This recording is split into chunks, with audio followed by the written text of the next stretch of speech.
Howdy, folks. Nathan here with something even better than Roman, and that is Tommy. And we are coming at you with an interesting list for TFL Car, and that list has to do with vehicles that over 2023, we've driven that are either maybe somewhat exceptional, or maybe not very exceptional, or very surprising. So we've got a huge number of cars to talk about in this podcast. It's been a busy year going on press trips, vehicle loans, long-term purchases. We're talking about the high points, the low points, and everything in between. And Nathan, starting out with one of the better cars we drove this year, the GR Corolla. Oh my God. Tommy, can I tell you about old times?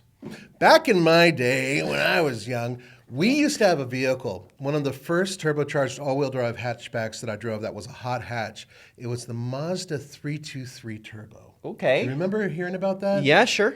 It was, at the time, I mean, it really, you can't measure it by today's standards. It was very quick for its time. And in California, we used to put it in the sand and oh my God, it would go sideways and do cool things. That was my early introduction to how cool hot hatches can be. And then, of course, Subaru and everything else, the Impreza and WRXs and everything else that came along later. But that early feeling of driving something that is oh my God, this is almost a cool perversion of what a hatchback is. That's exactly what the GR Corolla hatch is to me. It is remarkable, phenomenal, and at the same time rewarding.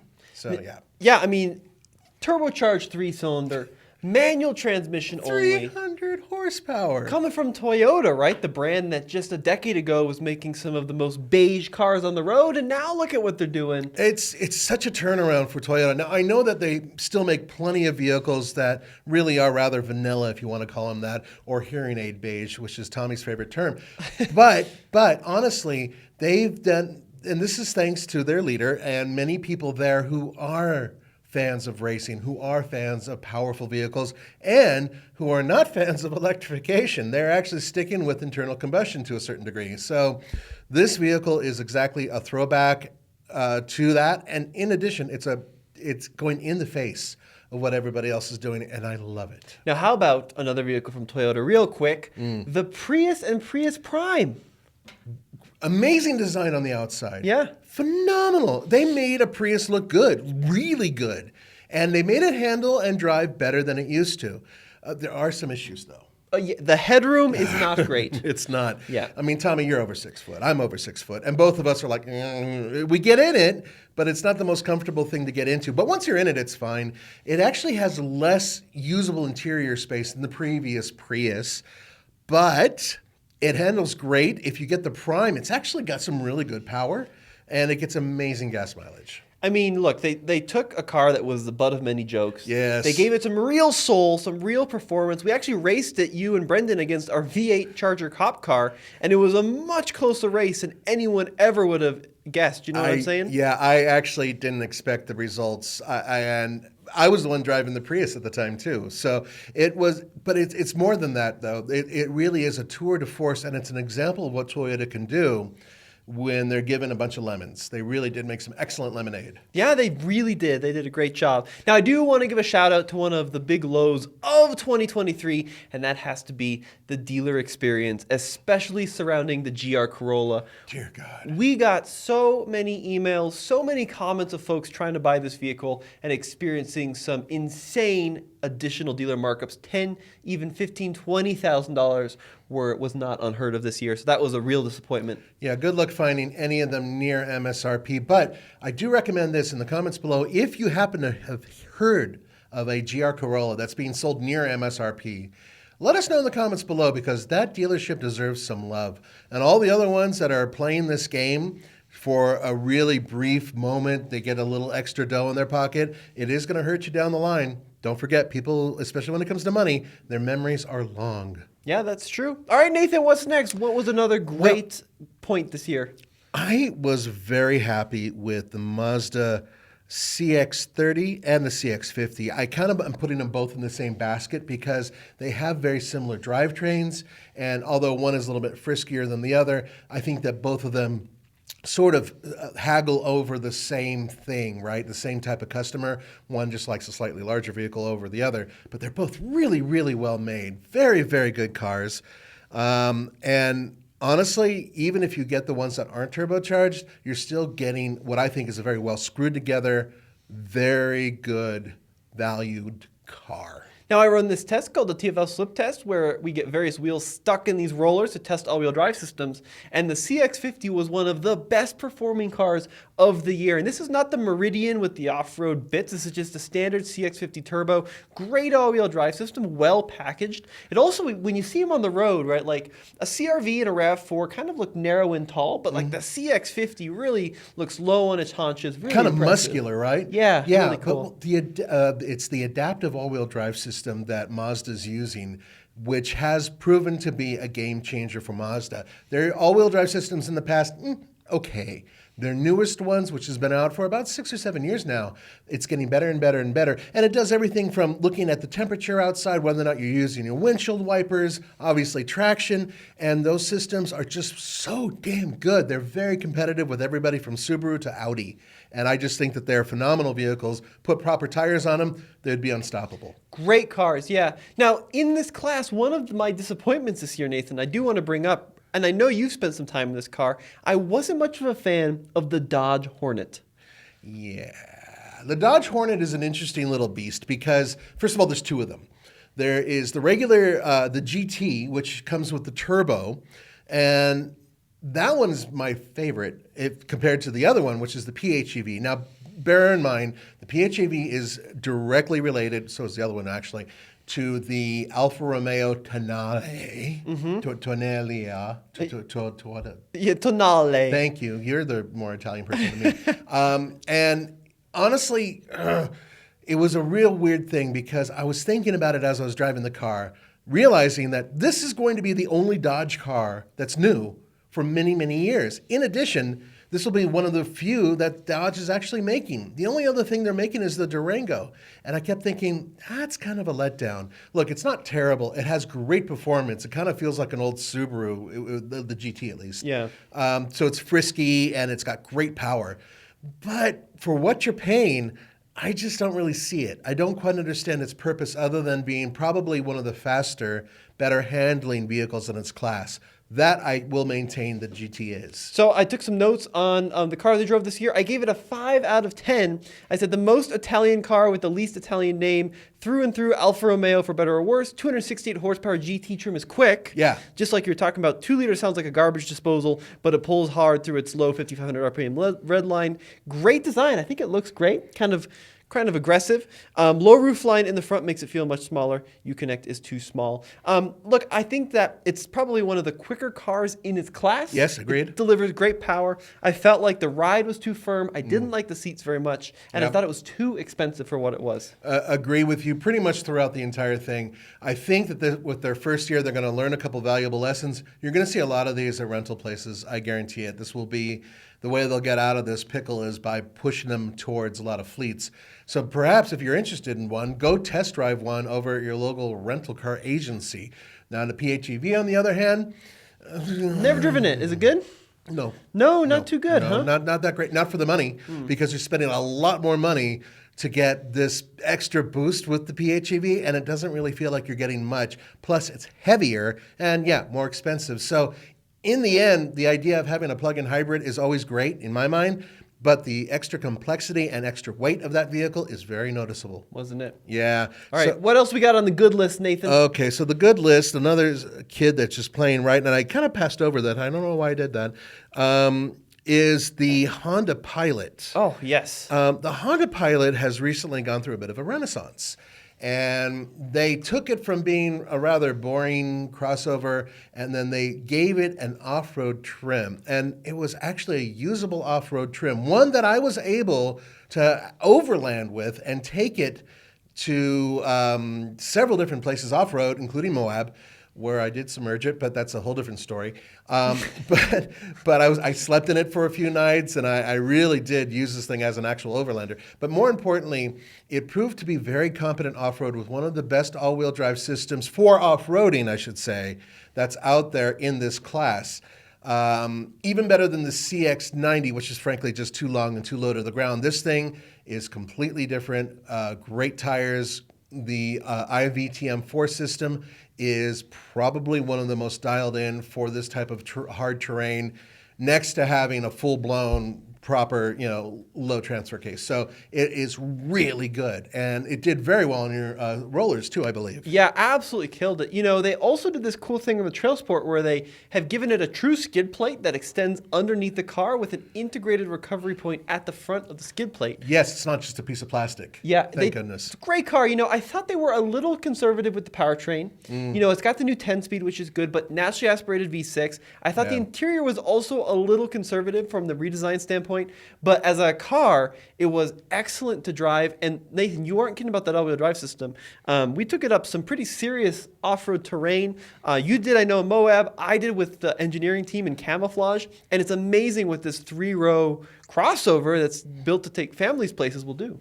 Yeah, I still think that if you guys are serious about going off-road, you need to go up to something that Jeep builds or some, General Motors, or perhaps even like, a Sequoia. But this is just below that in terms of its capability and ruggedness. And I was really impressed, truly, truly impressed. We also had the Passport last week for a full week. I put over 500 miles in that car, and driving impressions are still embargoed, the new 2024. But what I will say is a lot of what we were saying about the Pilot's true with the Passport. I like the size of the Passport more. I like the kind of the dimensions a little better. Yeah, it's lighter, too. Yeah, a little bit lighter, a little bit more nimble. I wish they kind of put it on the new Pilot platform. It's still running on the old one, but also an excellent car, one of the highlights. Yeah, absolutely. So let's continue. Did you want to go to a negative, or do you want to continue with the positives, or what do you want to do? Yeah, let's go to another disappointing, Nathan. The Honda HR-V, speaking of Honda. The Honda HR-V, guys. All right, I went to the Pacific Northwest to drive it when it came out. And to say that I was a little underwhelmed would be an understatement. But it's not a terrible vehicle by any measure, but it's nothing special. And I think that's the easiest way for me to just say it. It's nothing special. It actually is not as efficient as the vehicle it replaces, nor does the interior have the usable space as the vehicle it replaces, yet it's bigger physically than the vehicle it replaces. So in my mind, I'm looking at this thing just thinking, why does this exist? It's been a very difficult thing, and you got a chance to test it with some all-wheel drive system, I believe. Yeah, and it didn't perform all that well. Now, it doesn't get that all-wheel drive system that we were talking about in the past. Not the iVTM4, that's for sure. No, definitely not. And I wasn't that impressed with the all-wheel drive performance of the car. I also think it's just a little blobby. It's just not a very attractive design. Not at all. The only part that's attractive from the outside is the rear end. I kid you not. The front end looks kind of like it's a derivative between, say, a Ford Focus Fusion type thing going on the front. Yeah. But that's melted wax in addition. The side profile is dreadful. It's just really very uninspiring.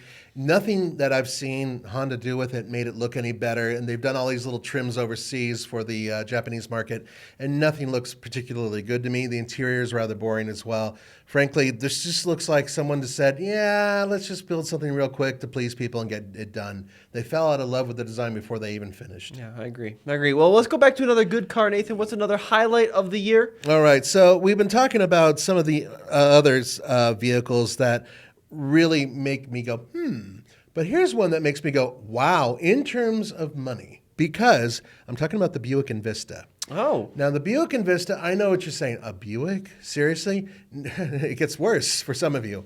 A 3-cylinder turbocharged Buick. Yeah. This thing is a hell of a deal for those of you guys who are willing to go and look at a vehicle that actually provides pretty decent power, I think decent looks, a very comfortable interior. It is basically, and what we called it is the Chevy Trax in a tuxedo.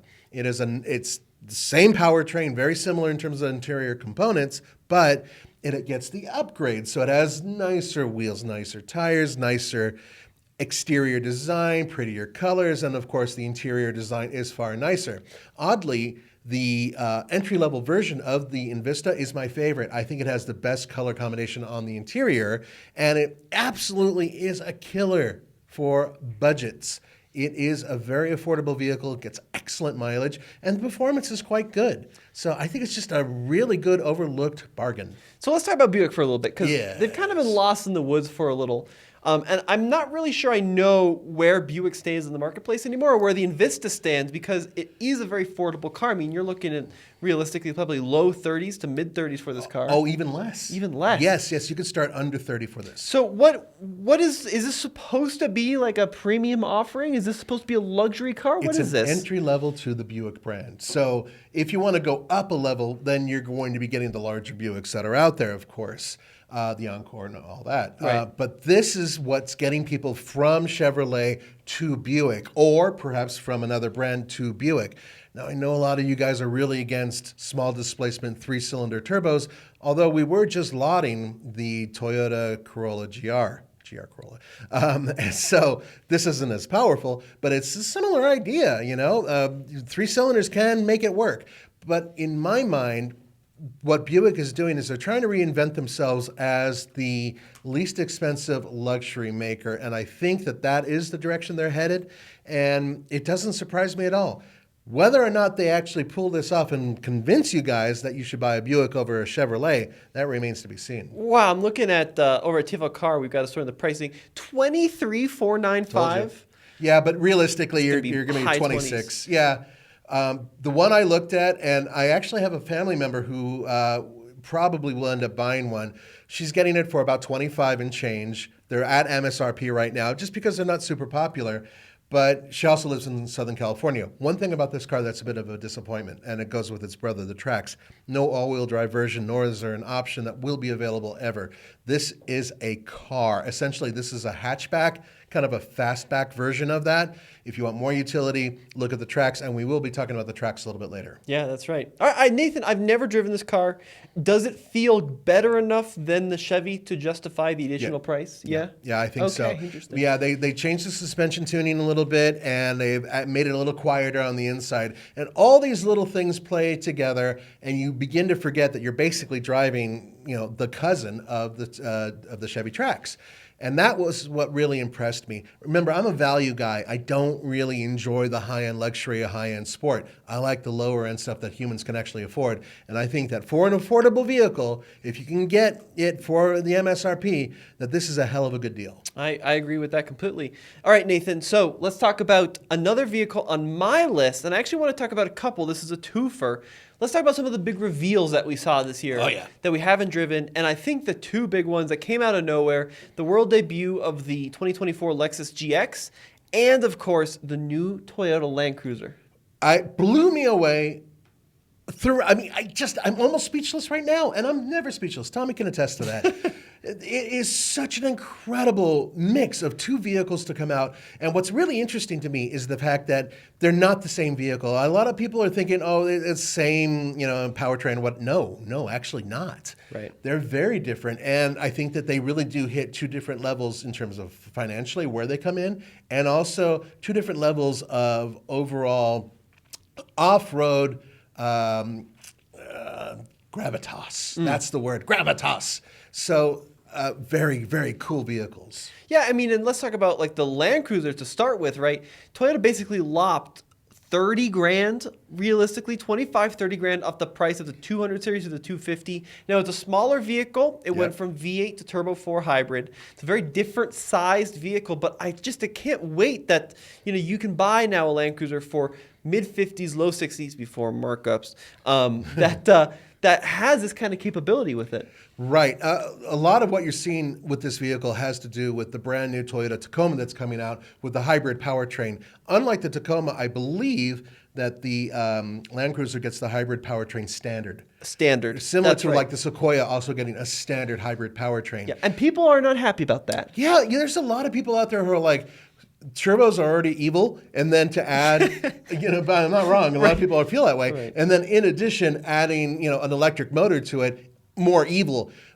I will say, and I will go on record by saying that Toyota is known for building very stout hybrid powertrain systems, and I'm not concerned about that. I do understand the turbocharging issue to a certain degree. Also, curious to see how this performs off-road, because when you have a turbocharger, there is lag and some other issues, and will that affect the way it rock crawls? I don't know. I mean, my perspective is, right, if you're looking at it from a reliability standpoint, we're dealing with Toyota, right? Toyota introduced a hybrid system over 2 decades ago. This Land Cruiser uses a nickel metal hydride pack, which is old basic technology. Super reliable, though. Super reliable, right? Yeah, and exactly the 2.4, right? It's been around now for a little while in the Highlander. We've seen it in some other products. It seems to be pretty stout. And the great news is, if you don't want the 2.4 liter, just go ahead and get the Lexus GX, because that vehicle is going to be available with the twin turbo V6. Right. So remember I mentioned the Sequoia? This is a very similar powertrain that's coming out of the Sequoia. I'm not 100% sure. I know that this has the 10-speed, right? But does the Land Cruiser also have the 10-speed, or does it have an 8-speed? I think it's an 8. Yeah, I thought so. So packaging is very different. Don't think that these vehicles are the same. The Lexus is a larger vehicle. It's a thicker vehicle, and it has a larger engine, a heavier engine. But in terms of its overall capability off-road, honestly don't know. We don't know what they're going to do, but I can guarantee you this. They will be competitive right out of the box. Yeah, I mean, look, we love the current GX. It's a car actually on my best cars of this list. The GX 460, guys, right now is a hell of a deal. That car is so old that the pricing is also like 10 years old, and you can get one of those for like high 50s, mid to high 50s. V8, four-wheel drive, low range, leather everywhere, great interior, uses a ton of gas, will last forever. Easily one of the better cars I've driven this year. I would disagree with only one thing about it. What? I'm not comfortable driving them. You can't get comfortable in the current GX, huh? The current GX for me is a little tiny uncomfortable where the height of the seating position. Yeah. Everything else is fantastic. Everything else is amazing. But this new one, I'm willing to bet even better. Yeah. Because Toyota, it's not just Toyota, any automaker, they rarely will come out with a new version of something and make it worse than the vehicle they're replacing, although that has happened before. But I don't think it's the case right now. And look, we're looking at true off-road capability in both of these vehicles. I mean, they just knocked it out of the park with the design and the tech, and we're going to hopefully drive it here in the next couple months, so you'll want to stay tuned for that. Yeah. Now, Nathan, another big reveal that you went on this year that just shocked everybody has to be the reveal of the Hyundai Santa Fe. Now, we haven't driven it yet, but it will be happening soon. The Hyundai Santa Fe is, now some people might think it comes directly from Minecraft or Roblox or something like that in terms of its exterior design. It certainly is squared off, very Land Cruiser, Land Rover-ish in terms of its square body. Completely blew us away. We did not expect this.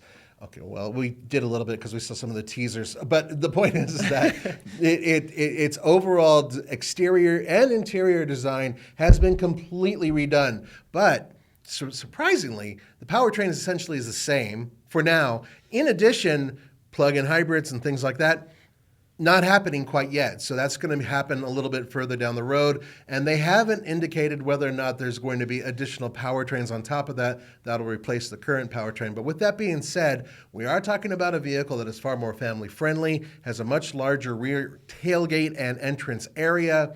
The overhangs are much, much smaller. It looks very off-roady. We do not know whether or not it will be, but the interior is a hell of a thing because that looks like it came right out of Land Rover's book. You know what I mean? It's just so close to it. Incredible looking vehicle, and we'll see if it drives as good as it looks very soon. Yeah, I mean, it looks like a small G-Wagon. Yeah. I mean, it's gorgeous. And here's the thing about Hyundai, like every time they come out with a new model, it looks like they threw the old one completely in the trash and started fresh. I mean, and that's good and bad, right? Like with BMW, a 5 Series looks pretty much the same generation after generation. There's clear lineage. A Sonata looks like it could be a completely different brand, a completely different company every time there's a new gen. So I think that both helps and hurts them. Like if you like the old one, you may hate the new one. Yep. Right, and vice versa. But I think the Santa Fe was a home run from a design standpoint. Yeah, almost every journalist agrees that this is just unexpected in such a good way, especially for a vehicle that was really sitting mid, if not lower pack in terms of sales and popularity.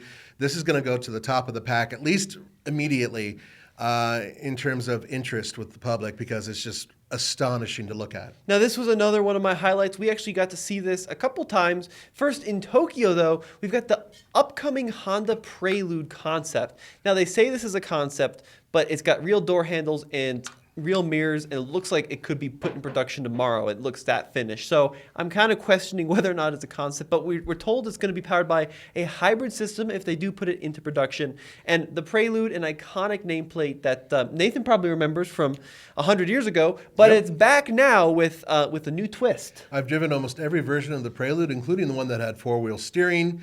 It's an interesting car because it's come from being just a slightly stretched version of a Civic to what could be, in theory, Honda's new performance vehicle that slots in maybe underneath the Civic R. Yeah. I'm very curious to see whether or not they build it. It certainly looks like it's ready to go into production. I'll say that. Yeah, it looks gorgeous. So I really hope this comes into being. All right, Nathan, let's talk about some more stuff we have driven versus just the concepts. Let's go to another disappointment. What kind of left you hanging this year? Well, it's a pretty easy one, but it is the Toyota BZ4XYZ. Oh, yeah, BZ4X. Yeah, I was really... I'll tell you why I was disappointed. We were just lauding Toyota for their design, all the cool stuff they're building, and, very capable cars that are fast or fun or whatever, and it's an amazing new Toyota. Then there's this. And this is sort of the caveat with everything they've been building. No, we get it. This is a compliance car. They built this strictly...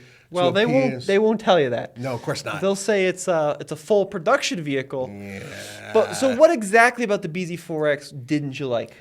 For the price, the range. The range, yeah. Yeah, I don't mind the looks at all. As some people do. I don't mind the looks. The interior is fine. It's a little weird, but it's got good comfort. It basically has about the same amount of space as a RAV4. Sort of, yeah. And its general design doesn't bother me, but it has slow charging. It has a battery that's just not up to the task for its price.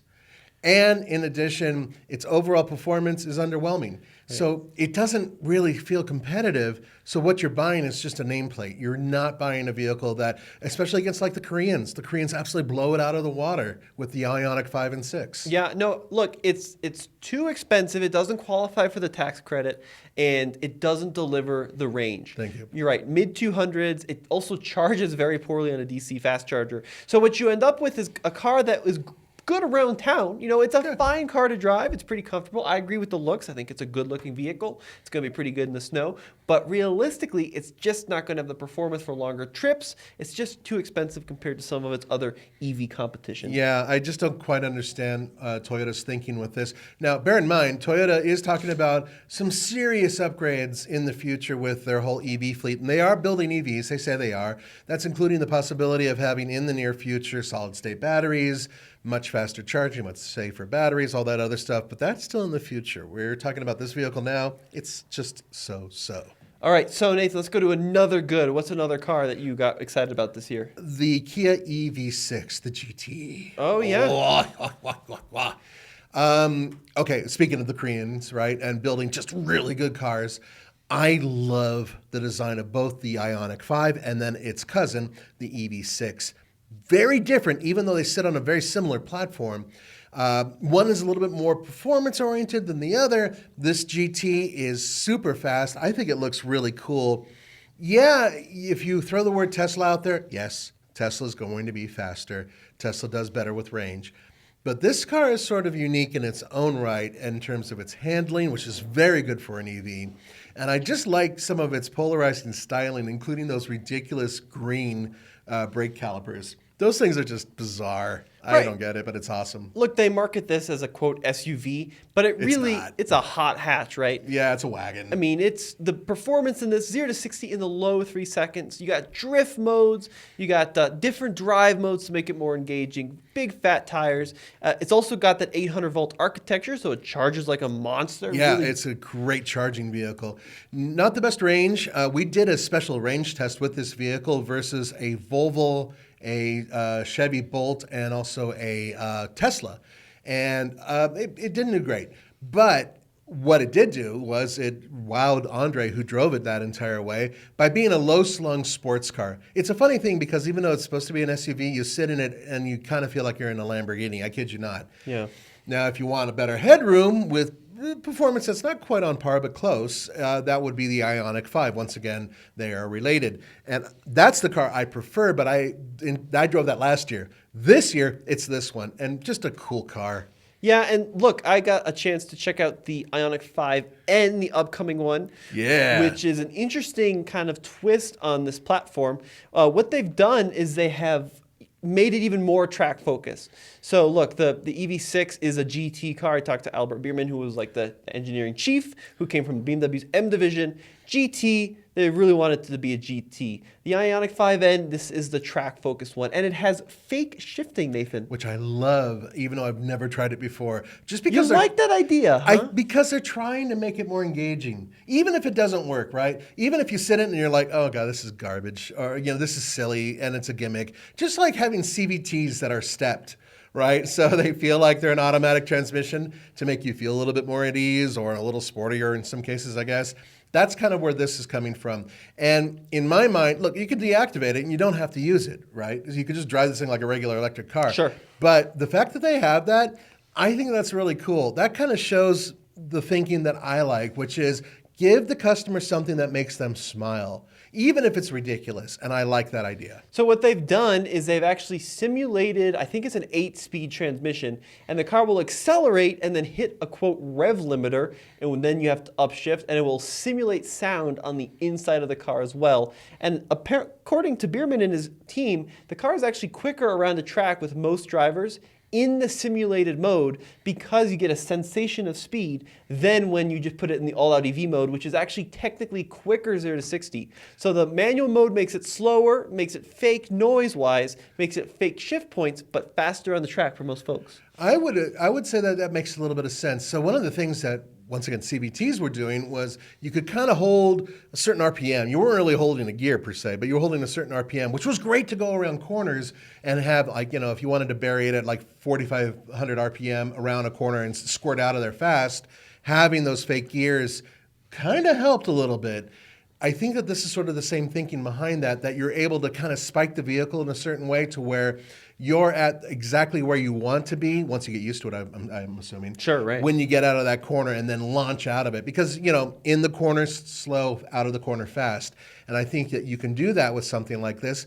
And look, they have professional drivers who are figuring it out. So I am looking forward to, in the near future, getting our driver, Paul, behind the wheel of that, because he will be able to give us an honest appraisal of how good this thing actually is. Now, looking at the list here, Nathan, you had another one on your list that was disappointing, the BMW 2 Series. Oh, my God. So can we talk about the seats? Yeah, on the M2? Yeah, let's talk about the seats.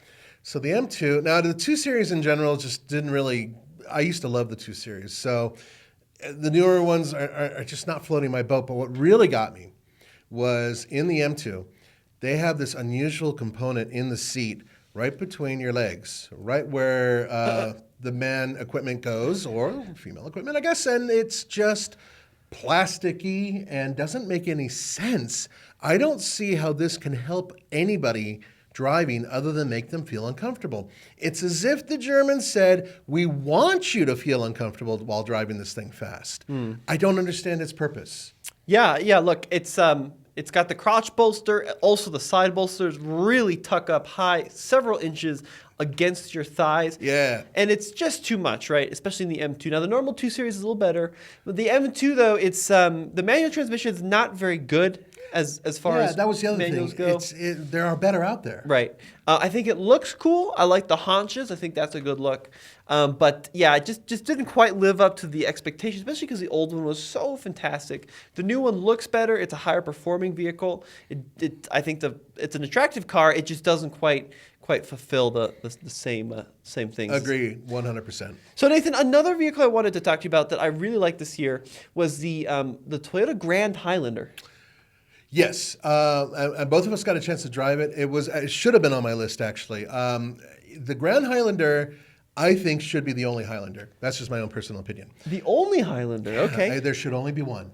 See, because I was from the movie, there should only be. Okay, anyway, so in terms of Highlanders, the Grand Highlander has the powertrain potential to make it fast, economical, and yet have lots of room for the family in it. The regular Highlander's third row is a joke, whereas in the Grand Highlander has great room in the third row, enough room for my large Batootie to get back there.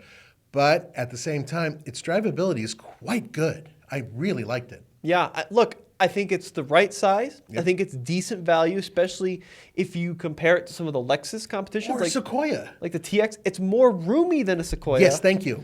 Look, there's really no reason to buy a Sequoia over this unless you want to tow. Bingo. Yeah. So if you're towing or if you're hauling really heavy loads and you need a truck that's an SUV and you want a Toyota, then you get the Sequoia. In terms of space, the Grand Highlander has better usable space. Or if you want to go off-road, right? Yes, of course. But for 99% of people, this is going to be a better vehicle. It's going to get much better fuel economy. Oh, yeah. It's going to be much more comfortable. Your kids are going to be much happier in the back seat. Yeah, it's what they really should have done. I think you're right, maybe from the beginning. Yeah, and I like the new design of it. I think it looks much better than the previous Highlander.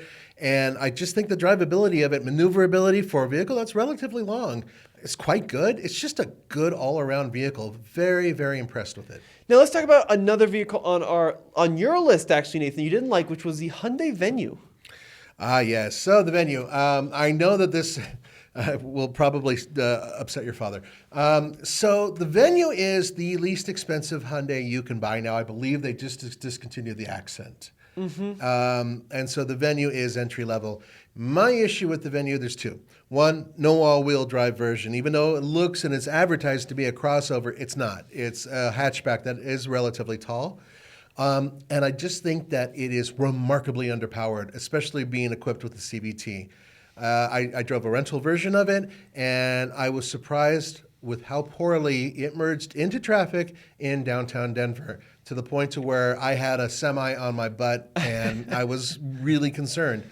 It is good packaging, don't get me wrong. I'm sure it's a relatively safe car, but it certainly is not quick enough. And I just don't really think of it as being very competitive in a segment where other vehicles that have a very similar type of powertrain give you a little bit more for a little bit less. Interesting. Now, I kind of have a different approach. I like the Venue. I think it's an attractive package. It's pretty affordable, and it gives you a lot of room on the inside. It's not a high-performance vehicle. Not even close. But I think it's better than a lot of like the Kia Rios and Accents that used to be the entry-level products. I think it's attractive and very roomy for what it is. Yeah. Once again, it's really about the powertrain that I have a biggest issue with. I just feel that it just needs a little bit more oomph or a slightly different, retuned CVT perhaps. Okay, right. And I want to talk about one other of your biggest disappointments of this year on the list, the Vinfast, Nathan. Yeah, VF7. Now, I know that there is an orgy going on with automotive journalists absolutely pounding this vehicle and saying how absolutely dreadful, horrible, blah, blah, blah, blah, that is. Before we go there, and let me explain why there are issues with it. First of all, this is their first effort in the United States, and they were trying to build a car that I think they're trying to build it comparable to, say, the Mustang Mach-E. That's the vehicle I would say is directly competitive with the VF7. However, the VF7, among its good points, the one thing I will give it... VF8, really, are we talking this one? So VF8. I said 7, didn't I? Yeah, 8. I meant 8. See, I'm totally out of the loop. Well, VinFast is testing other vehicles, and they're not including us for some strange reason. But no, anyway, the VF8, it is comparable to the Mustang Mach-E, but it doesn't handle as well. But it's really fast. So the fast part of Vin is great. It accelerates really hard, which is great, and that's about it. I'm sorry, but its structure is squeaky and definitely not as well put together as some of those competitors. The interior's okay, relatively comfortable seats, but I think the worst part on top of the build quality is also its infotainment system. Might be not only one of the worst, but also it's kind of scary to use. And the car constantly beeps at you and yells at you as you drive, which takes your attention off the road. There are many videos out there, including ours, that lambast the vehicle and just say it's terrible. I don't think it's completely horrible and hopeless.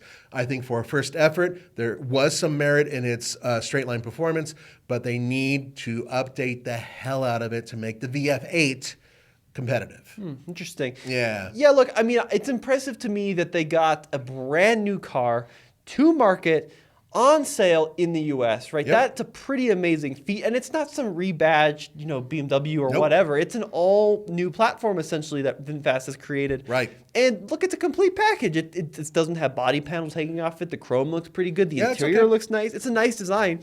But they just, they didn't quite, it seems to me, unfinished the time in the oven. Yes, Yeah. exactly. It did feel unfinished, and I think that was a huge mistake. They should have just waited a year, and said, okay, now we're ready to go. We've done all the tuning. We've got it ready for you guys. Maybe they should have brought in, like other automakers, journalists who, hey, just test this. Let us know what you think. Let's put a cap on reviewing it. Just test it, and that would have been fine because plenty of journalists would have told them what was wrong with it. But regardless of that, they're still going ahead with plans to build these vehicles in the United States, which means they are eligible for certain types of federal tax credits, which is something to keep in mind. In addition, they're supposed to be introducing less expensive versions of this vehicle or other vehicles from Vinfast in the near future, which is another thing because this car is frankly too expensive. You would think it would be, undercut everybody with its price, and it doesn't. And that, to me, is also a huge miss. Look, I think that you like this car a lot more than a lot of other folks out there. Yeah. I appreciate what it is, and I'm hopeful for the company. I don't want to say that they're terrible and they should go out of business. I think that there's potential here. Yes. They just need a little bit more time. Exactly. That is exactly the way I would put it. All right, now, Nathan, let's talk about some of the biggest surprises of the year. And you've got one that I think I am in complete agreement with. What are we talking about?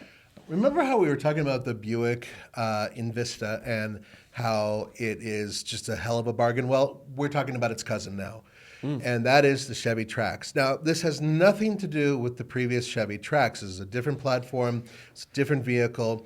And whether or not you like where it's built or how it's built or the 3-cylinder turbo that's in it, you have to agree that its entry-level pricing is excellent, especially when you consider what you get for the price, because you're getting the full infotainment system.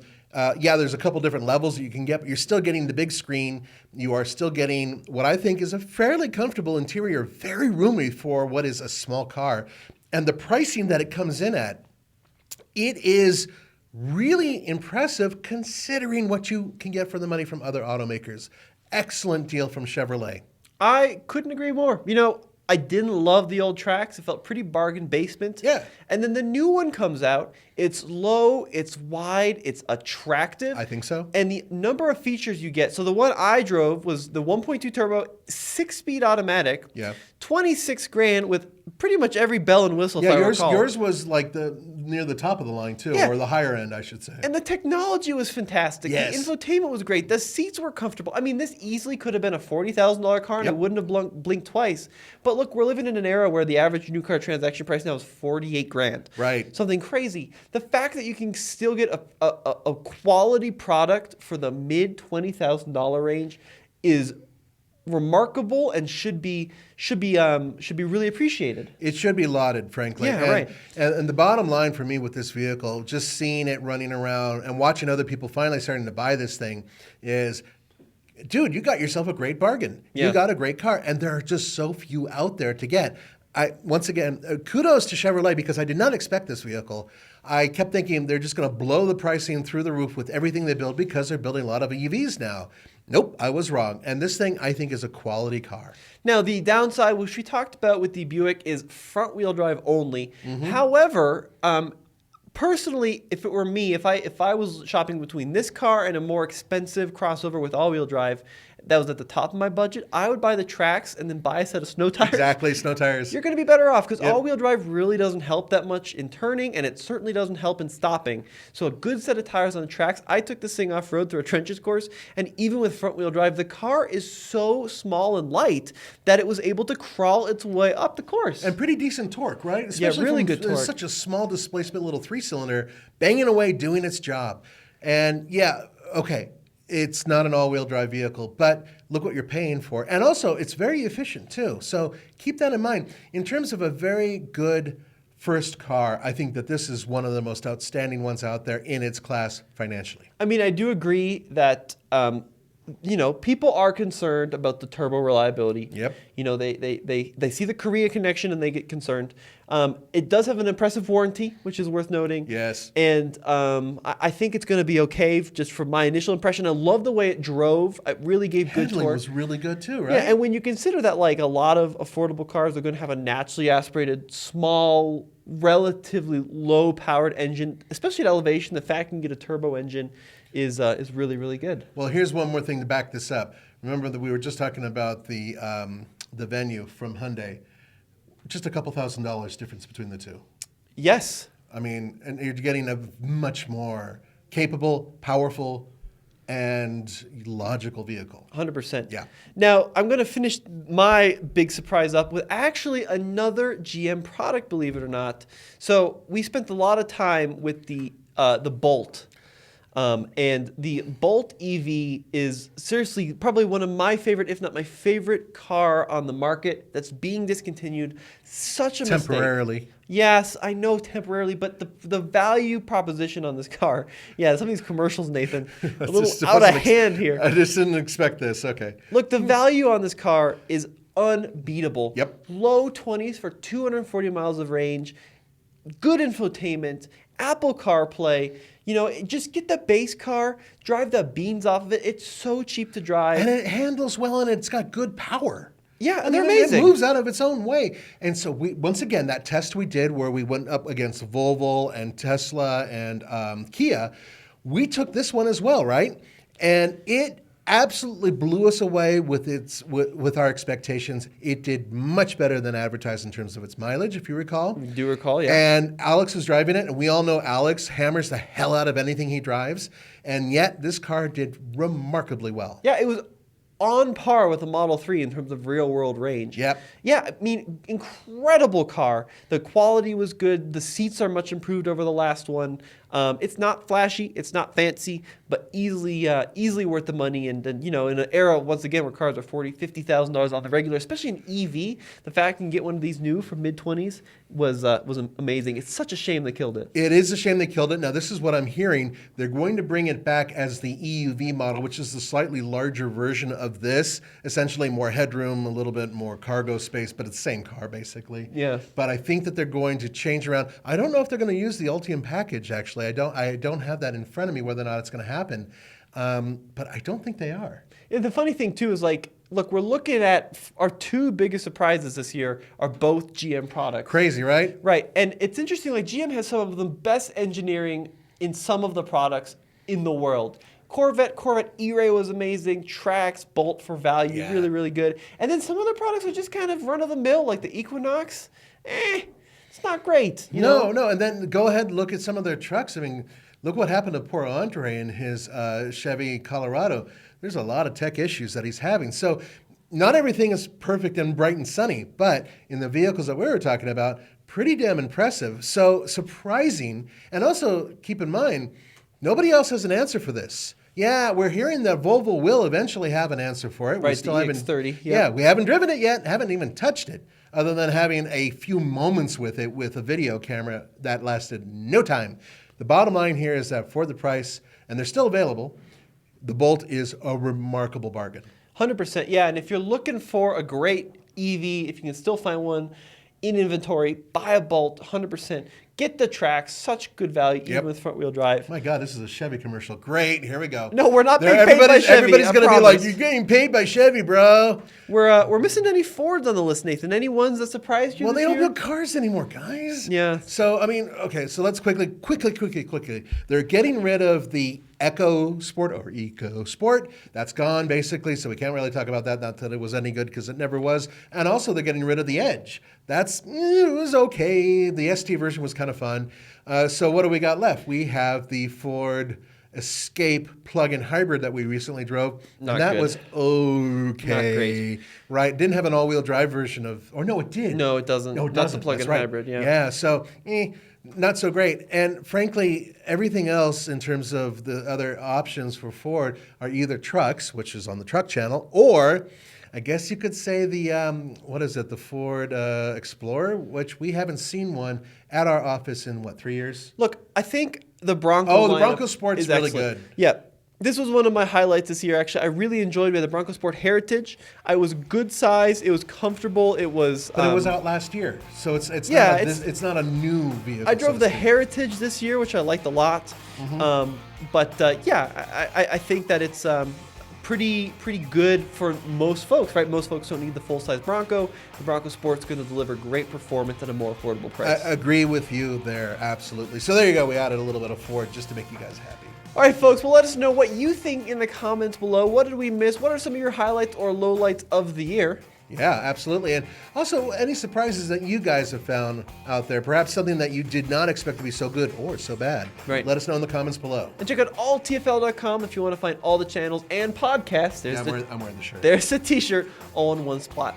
All right, happy holidays, guys. We'll see you on the next one. See ya.